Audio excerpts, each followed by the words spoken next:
हमारा टॉपिक है वो है होम्योस्टेसिस। ये सेल का फोर्थ पार्ट और लास्ट पार्ट होगा जो कि हम सेल में पढ़ते हैं। होम्योस्टेसिस का मतलब होता है इंटरनल बॉडी टेम्परेचर को या इंटरनल जो हमारा एनवायरनमेंट है उसको हमें मेंटेन करना। तो इसके जो हम इंट्रोडक्शन देते हैं कि maintenance of constant internal environment of the body. यहाँ पे इंटरनल इन्वायरमेंट का मतलब क्या है? इंटरनल इन्वायरमेंट का मतलब है कि एक्स्ट्रा सेलुलर फ्लूइड जो कि हमारी सेल्स के बाहर या आउटर सरफेस पे प्रेजेंट होती है, वो कॉन्स्टेंटली हमारे बॉडी के पूरे पार्ट्स में घूमते रहता है या मूव करते रहता है। तो देखिए, internal environment in the body extra cellular is the extra cellular fluid, जो कि एक्स्ट्रा सेलुलर फ्लूइड होता है इन विच सेल लाइव, जो सेल्स होती हैं वो लिव करती हैं। It is the fluid outside the cell constantly move throughout the body and it include blood, जैसा कि इंक्लूड करते हैं इसमें ब्लड एक्स्ट्रा सेलुलर फ्लूइड में, जो कि सर्कुलेट करता है vascular system and the fluid present in between the cell interstitial. देखिए, हमने पढ़ा है इंटरसेलुलर या इंटरस्टिशियल फ्लूइड। यहाँ पे इंटरस्टिशियल फ्लूइड का मतलब होता है जो सेल और सेल के बीच में प्रेजेंट होती है उसको हम इंटरस्टिशियल फ्लूइड बोलते हैं। उसके बाद है ECF, जो होता है वो कंटेन करता है हमारा न्यूट्रिएंट, आयन और ऑल अदर सब्सटेंस, तो ये आपको पता ही है। इसके बाद जो हमारा नेक्स्ट पार्ट है वो है role of various system of the body in homeostasis. Homeostasis maintain करने के लिए हर सिस्टम इसमें कुछ ना कुछ अपना योगदान या अपना योगदान देता है। तो वो कौन कौन से, जैसे कि हमारा जो डाइजेस्टिव सिस्टम है वो हमें nutrient such as amino acid, carbohydrates और fatty acid also form source of energy and required for various activity of the cell.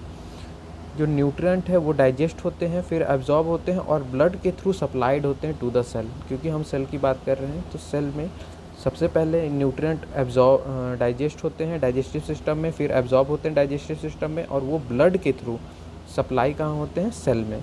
उसके बाद जो हमारा नेक्स्ट सिस्टम है वो है रेस्पिरेटरी सिस्टम। रेस्पिरेटरी सिस्टम जो होता है वो होम्योस्टेसिस के लिए एक्सचेंज ऑफ गैसेस करने का काम करता है थ्रू आउट दी बॉडी।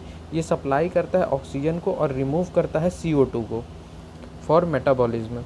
उसके बाद जो हमारा नेक्स्ट है वो है एक्सक्रीटरी सिस्टम। एक्सक्रीटरी सिस्टम में सबसे जो लार्ज जिसे हम मानते हैं वो है किडनी, क्योंकि वेस्ट प्रोडक्ट को बाहर करने का काम करता है और मेंटेनेंस ऑफ वाटर बैलेंस भी करता है एक्सक्रीटरी सिस्टम में। इसके बाद हमारा जो नेक्स्ट है वो है स्किन। स्किन जो होता है, स्किन कवर करता है और प्रोटेक्ट करता है all organ of the body from bacteria, toxic substance and ultraviolet रे। इनसे हमको कवर करता है जिससे हम होम्योस्टेसिस मेंटेन कर पाते हैं। जो हमारा नेक्स्ट है वो है ब्लड और सर्कुलेटरी सिस्टम। ब्लड और सर्कुलेटरी सिस्टम वो है जो कि हार्ट और ब्लड वेसल्स को इंक्लूड करता है। हार्ट रिस्पॉन्सिबल होता है ब्लड के फ्लो के लिए थ्रू आउट द बॉडी, और यहाँ पे ब्लड ट्रांसपोर्ट करता है न्यूट्रिशनल सब्सटेंस, और क्या क्या ट्रांसपोर्ट करता है? तो ऑक्सीजन और हार्मोन्स को भी ब्लड ही सप्लाई करता है। तो ऐसे आप देख सकते हैं। इसके बाद हमारा जो नेक्स्ट है वो है लिम्फेटिक सिस्टम। लिम्फेटिक सिस्टम जो होता है वो लिम्फ, इसमें मेनली हमको प्रोटीन जो होता है वो रिटर्न पे आता है। तो यहाँ पे हम जो लिम्फेटिक सिस्टम है वो includes close system of lymphatic vessels, और लिम्फेटिक नोड के जरिए ये अपने सिस्टम को मेंटेन करता है through out the lymph flow. Lymph flow कहाँ कहाँ करता है? तो लिम्फेटिक वेसल्स में और लिम्फेटिक नोड्स में। Main function of the lymph क्या है कि प्रोटीन को return protein from tissue space into blood, मतलब जो टिश्यू स्पेस में पहुंच गए हैं उनको ब्लड में फिर से लेके जाना, ये लिम्फेटिक सिस्टम का मेन फंक्शन है। उसके बाद एंडोक्राइन सिस्टम होम्योस्टेसिस में क्या करता है? तो many hormones are essential for metabolism of nutrient and other substance necessary for the cell. जो प्रोवाइड होते हैं जैसे कि हार्मोन्स, वो एंडोक्राइन सिस्टम उसे देने का या सप्लाई करने का काम करता है।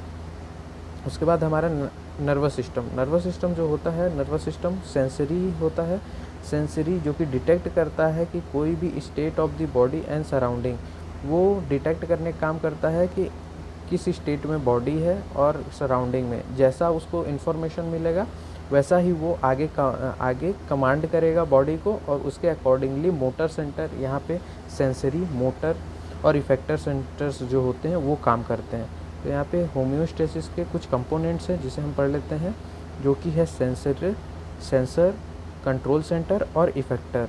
इन तीनों को समझने के लिए हमें, जैसे कि मान लीजिए ये नॉर्मल है, कोई भी सेल नॉर्मल है, उसमें अगर कोई भी डेविएशन होता है तो उसको सेंसर जो है डिटेक्ट करेगा।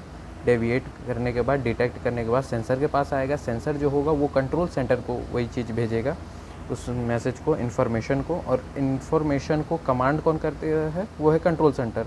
कमांड करने के बाद वो इफेक्टर की तरह इफेक्टर को भेजेगा और इफेक्टर उसे करेक्शन करेगा ताकि वो नॉर्मल हो सके। तो ये जो होता है ये हमारा नॉर्मल ये है सेंसर जो कि सेंस करता है, डिटेक्ट करता है। और यहाँ पे कंट्रोल सेंटर है जो कि कंट्रोल या कमांड देता है इफेक्टर को ताकि वो करेक्शन कर सके। तो इस प्रकार आप इसे समझ सकते हैं। हम बात करते हैं मैकेनिज़्म्स की। तो मैकेनिज़्म 2 प्रकार से होते हैं, एक होता है नेगेटिव मैकेनिज़्म, एक होता है पॉजिटिव मैकेनिज़्म। तो जो नेगेटिव मैकेनिज़्म होता है उसे in which homeostatic react in such a way as to arrest the change or reverse the direction। मतलब अगर पॉजिटिव में, यहाँ पे रिवर्स कहने का मतलब है कि ये दोनों ही डायरेक्शन में, अगर पॉजिटिव में जा रहा होगा तो उसे इनहिबिट करेगा, और अगर ये नेगेटिव में जा रहा होगा तो उसे स्टिमुलेट करेगा। अगर वो डिक्रीज़ हो रहा होगा तो स्टिमुलेट, और अगर वो ज़्यादा बन रहा होगा, इंक्रीज़ हो रहा होगा तो उसे इनहिबिट करने का काम करता है। जैसा कि एग्जांपल, नेगेटिव डेविएशन को समझने के लिए ये एग्जांपल है, जैसे कि जो THS सिक्रेशन है, यहाँ पे हम देखते हैं कि अगर नॉर्मल लेवल से वो डिक्रीज़ हो जाए तो यहाँ पे डिक्रीज़ होने पे ये जो होता है ये स्टिमुलेशन करने का काम करता है TSH का। तो स्टिमुलेशन के लिए वो इंक्रीज़ करेगा सिक्रेशन, स्टिमुलेट होगा और इंक्रीज़ करेगा सिक्रेशन ताकि नॉर्मल लेवल पे आ सके, और यही नॉर्मल लेवल नो डेविएशन पे भी आएगा। साथ में अगर यही नॉर्मल लेवल इंक्रीज़ हो जाता है तो यहाँ पे ये इसको इनहिबिट भी करने का काम करता है, वो भी नेगेटिव डेविएशन ही करवाता है।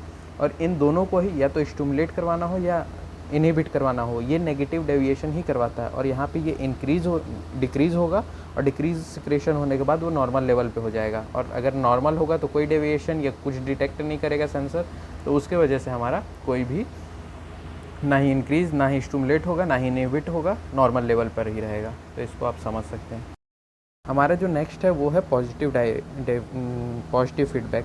पॉजिटिव फीडबैक में हम बताते हैं कि ये जो होता है ये increase the intensity of the change in the same direction. मतलब कहने का मतलब है अगर वो नेगेटिव हो रहा होगा तो नेगेटिव में, पॉजिटिव हो रहा होगा तो पॉजिटिव में, इंक्रीज़ हो रहा होगा तो इंक्रीज़ में, स्टिमुलेट हो रहा होगा तो स्टिमुलेट में, और इनहिबिट हो रहा होगा तो इनहिबिट में। ये पॉजिटिव डायरेक्शन का काम होता है। पॉजिटिव डायरेक्शन जो होता है वो लेस कॉमन होता है, और पॉजिटिव फीडबैक जो होता है वो लेस है।